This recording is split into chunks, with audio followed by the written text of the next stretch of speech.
आज हम home science and home economics में नेट सेट की प्रिपरेशन के अंतर्गत लेटर ई से जुड़ी हुई टर्म्स को जानेंगे और समझेंगे।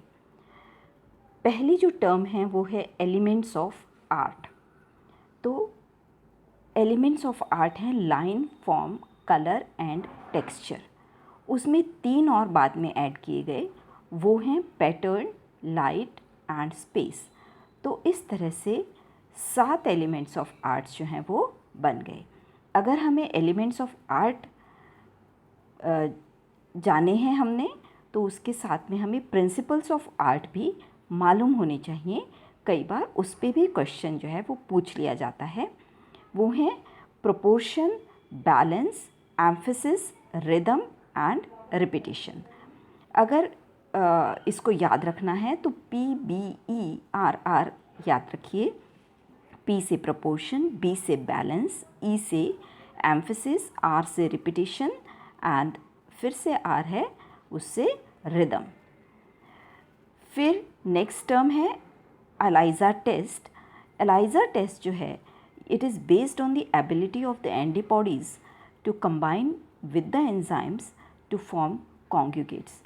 इसकी मदद से हम HIV को टेस्ट कर सकते हैं। फिर टर्म है evaluation. Evaluation term home science extension की टर्म है। 2 तरह के इवैल्यूएशन हो सकते हैं, formative evaluation and summative evaluation. Formative evaluation जो हैं वो जब आपका प्रोजेक्ट चल रहा है, फील्ड में आपकी इम्प्लीमेंटेशन हो रही है, उस वक्त आप फॉर्मेटिव इवैल्यूएशन करते हैं ताकि आपको पता चले कि इस प्रोजेक्ट को इम्प्रूव करने के लिए और क्या किया जा सकता है, या इस प्रोजेक्ट को इम्प्लीमेंट करने के लिए अच्छी तरह से और क्या किया जा सकता है। फिर है summative evaluation. Summative evaluation project के एंड में किया जाता है और इसको करते वक्त प्रोजेक्ट के शुरुआत में आपने जो एम्स एंड ऑब्जेक्टिव्स बना लिए थे उसकी लाइट में देखा जाता है कि वो एम्स एंड ऑब्जेक्टिव प्रोजेक्ट के एंड में पूरे हुए हैं कि नहीं। तो formative evaluation in the middle of the project and summative evaluation at the end of the project. फिर है इलास्टिसिटी, जो कि क्लोथिंग एंड टेक्सटाइल की टर्म है। This is the ability of a fibre और fabric to return to its original position after the removal of stress. जब आप fibre को या फैब्रिक को तानते हैं और तानने के बाद में उसको जब छोड़ देते हैं, उसके ऊपर का टेंशन जब ख़त्म कर देते हैं, तो उसकी एबिलिटी कितनी है उसकी ओरिजिनल पोजीशन में वापस आने की, उसको इलास्टिसिटी उस फाइबर की या फैब्रिक की बोला जाता है। फिर है एंजाइमेटिक ब्राउनिंग। एंजाइमेटिक ब्राउनिंग जो है वो जब आप बनाना काटते हैं या एप्पल काटते हैं या पियर काटते हैं या पोटैटो काटते हैं, तो थोड़ी देर में अगर आप उसको पड़ा रहने देते हैं और थोड़ी देर में आप जब देखते हैं तो वो उसका जो कटा हुआ भाग है वो थोड़ा सा काला पड़ जाता है।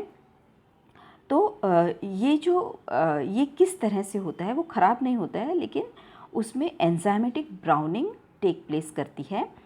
अब जो फिनोल्स होते हैं कटे हुए सरफेस के, वो उनका ऑक्सीडेशन होता है। ऑक्सीडेशन ऐसी प्रक्रिया है जिसमें ऑक्सीजन का एडिशन होता है। तो ऑक्सीडेशन होने के बाद में फिनोल्स जो हैं वो ऑर्थोक्विनोन्स में बदल जाते हैं। फिर ये ऑर्थोक्विनोन्स का पॉलीमराइजेशन होता है जिसके कारण मेलानिन बनता है, और आप सभी जानते हैं मेलानिन जो है वो काला रंग प्रदान करता है। तो इसके कारण एंजाइमेटिक ब्राउनिंग होकर जो कट सरफेसेस ऑफ कुछ फ्रूट्स एंड वेजिटेबल्स हैं वो काले पड़ जाते हैं। फिर टर्म है erythropoiesis. Erythropoiesis is nothing but formation of red blood corpuscles. Then ethology. Ethology is the study of animal behaviour. फिर नेक्स्ट टर्म है emulsion. An emulsion is the colloidal dispersion of one liquid in another immiscible liquid. अब immiscible liquid का क्या मतलब है? Immiscible liquids ऐसे liquids हैं जो आपस में घुलते मिलते नहीं हैं। तो ये दो तरह के होते हैं, oil in water and water in oil. आप इमल्शन का एक उदाहरण देख सकते हैं कि जब हम दूध में मलाई इकट्ठी करते हैं और उसको चर्न करते हैं तो उसमें का पानी अलग हो जाता है जो कि लस्सी के स्वरूप में, और बटर जो है वो अलग हो जाता है। तो ये एक इमल्शन का अच्छा खासा उदाहरण है जिसमें दो चीज़ें आपस में मिक्स नहीं हुई हैं लेकिन मिक्स हुई हुई दिखती हैं और उसको बाद में हम अलग भी कर सकते हैं। फिर एंडोक्राइन ग्लैंड्स। एंडोक्राइन ग्लैंड्स ऐसे ग्लैंड्स हैं जो डक्टलेस ग्लैंड्स हैं, जो उनकी secretion directly into the blood stream या लिम्फ में करते हैं, उनको एंडोक्राइन ग्लैंड्स बोला जाता है। फिर टर्म है एंटरप्रेन्योर। एंटरप्रेन्योर ऐसा इंसान है कि जो किसी बिजनेस को सेटअप करता है या एंटरप्राइज को सेटअप करता है। एंटरप्रेन्योर जो है वो एक ज़िद्दी, मतलब उसने जो प्रोजेक्ट शुरू किया है, काम शुरू किया है, उसको एंड तक ले जाने की जिद रखता है और हिम्मत रखता है कुछ नया करने की। फिर है इमोशनल इंटेलिजेंस। इमोशनल इंटेलिजेंस ऐसी इंटेलिजेंस, जैसे हम लोगों ने इंटेलिजेंस कोशेंट जानते हैं कि किसी की बुद्धिमत्ता को पहचानने के लिए हम इंटेलिजेंस कोशेंट ढूंढते हैं, उसी तरह कोई इंसान भावनात्मक दृष्टि से कितना परिपक्व है उसके लिए हम इमोशनल इंटेलिजेंस की टर्म को यूज़ करते हैं। इमोशनल इंटेलिजेंस में आप सामने वाले इंसान की भावनाओं को से परिचित होकर उस तरह से अपना मार्ग जो है वो बनाते हैं और ख़ुद भी परेशान नहीं होते और दूसरों को भी परेशान नहीं करते। उसे इमोशनल इंटेलिजेंस बोला जाता है। एम्पैथी और सिंपैथी, ये जो दो टर्म्स हैं वो उनमें क्या फ़र्क है ये समझना ज़रूरी है। एम्पैथी ऐसी फीलिंग है कि जिसमें आप दूसरा पर्सन जो कुछ भी फील करता है उसे आप फील करते हैं, उसे एम्पैथी बोलते हैं। समझो किसी दूसरे इंसान को थोड़ी सी चोट लगी और उससे दर्द महसूस हो रहा है, उसी तरह का दर्द जब आप महसूस करते हैं तो आपको दूसरे पर्सन के लिए एम्पैथी है।